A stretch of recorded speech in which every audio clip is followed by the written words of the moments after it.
ভারতে ইলিশ উপহার হিসেবে যাচ্ছে না, রপ্তানির পর বাংলাদেশ সরকার এই টাকা পাবে বলে জানিয়েছেন পরিবেশ, বন ও জলবায়ু পরিবর্তন এবং পানি সম্পদ মন্ত্রণালয়ের উপদেষ্টা সৈয়দা রিজওয়ানা হাসান।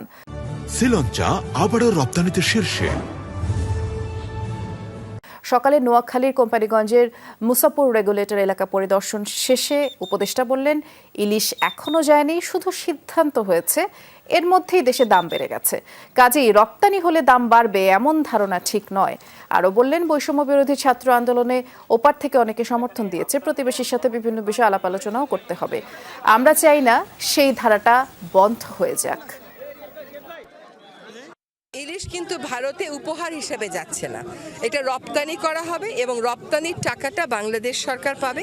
সেটা খুব ছোট করে দেখার মতন টাকা না। যারা এই ইলিশটা চাচ্ছেন তারাও কিন্তু এই বৈষম্য বিরোধী